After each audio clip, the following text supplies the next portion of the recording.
वृंदावन गया, वहां पर एक स्त्री को देखा कि एका तु तरुणी तत्र निखड़ा खिन्न मानसा। यमुना तट पर एक युवती बैठी हुई है और उसकी बगल में गोदी में दो पुरुष अचेत अवस्था में पड़े हुए हैं।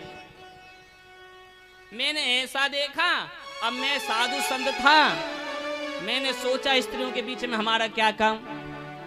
मैं चलने लगा और जैसे ही चलने लगा सनकादि भाइयों, तभी उस स्त्री ने आवाज लगा दी कि भो भो साधो क्षणम तिष्ठा कि मत चिंतामपि नाशया। बोले साधु क्षण भर के लिए रुक जाओ, अरे मेरी चिंता को तो दूर करते जाओ। तो मैंने पूछा काश्युतम, हे देवी तुम कौन हो? तो वो स्त्री कहने लगी कि अहम भक्ति रति ख्याता इमो मन्यो तनयो मतो। नारद जी, ये मेरा नाम भक्ति है और जो मेरी गोदी में पुरुष है ना, ये मेरे पुत्र हैं। बोले ज्ञान वैराग्य नामनो काल योगेर जर्जरो। इनका नाम है ज्ञान और वैराग्य।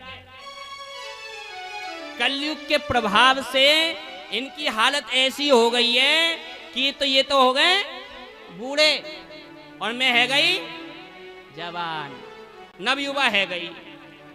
नारद जी बोले राम राम भैया, कलयुग को इतना भयंकर प्रभाव।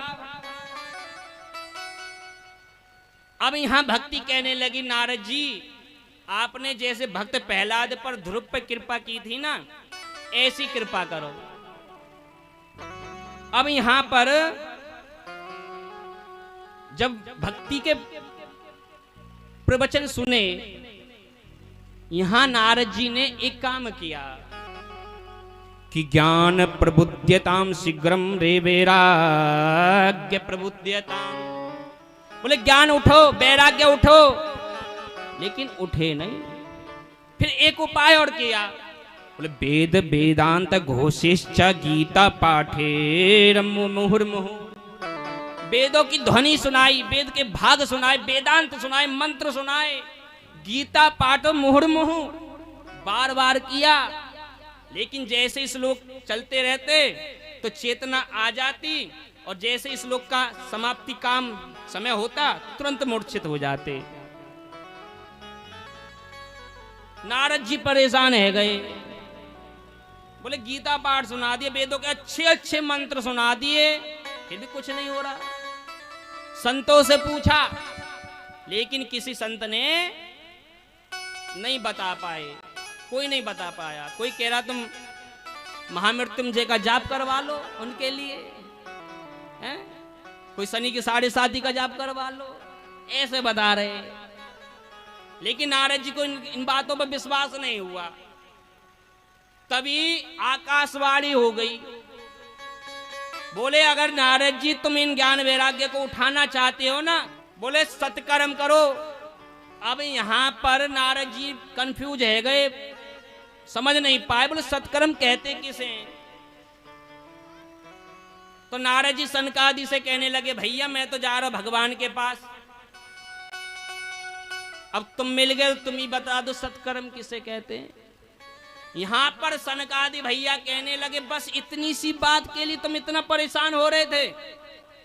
नारद जी बोले, तुम्हें इतनी सी बात लग रही है, हैं?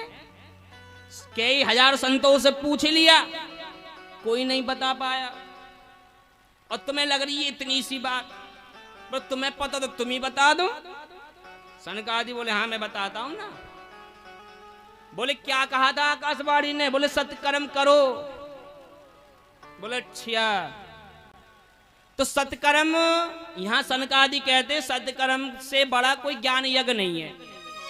ज्ञान यज्ञ को ही सत्कर्म कहा गया है। किसको? ज्ञान यज्ञ को।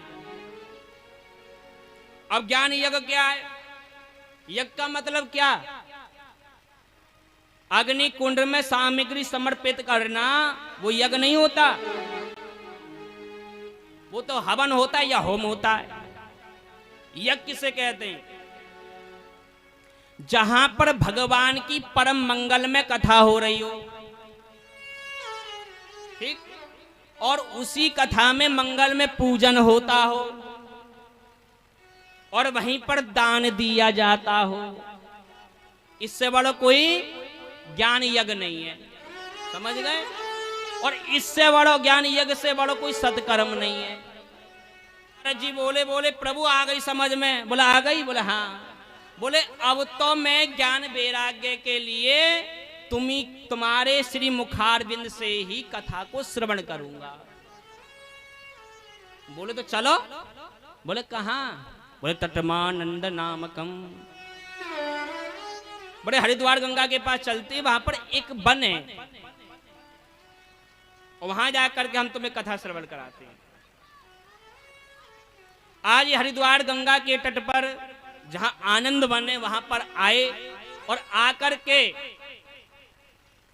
आज बड़ी सुंदर व्यवस्था नारद जी ने संभाली। देखो नारद जी भी क्या कर रहे हैं, साफ सफाई करी पांडाल की।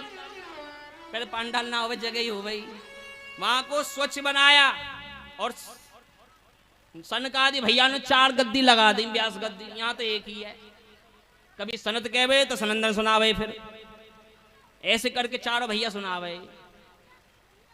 अब जैसी सप्ताह शुरू कर दिया तो यहां पर ज्ञान वैराग्य को लेकर के भक्ति मैया आ गई। और जैसी भक्ति मैया आई तो आए भक्ति मैया कहने लगी नारद जी गुरुजी मैं कहां बैठूं? तो यहां सनकादि कहने लगे नारद जी ऐसे करो, इन भक्ति को ना तुम देवियों के हृदय में बैठा दो। किसके हृदय में? महिलाओं के हृदय में। हाँ, भगवान की पूजा पाठ करने का भाव जो होवे है ना, सबसे ज्यादा माताओं के होवे, मैयाओं के होवे, आदमी के ना होवे इतना। अब कितने बैठे यहां बताइयो? बोला क्या बैठे हैं? देखियो कितने कृष्णा कुंज भरो पड़ो आदमी से, है ना, बहुत सारे। अभी कोई रागनी चल रही होती है, फिर देखो तुम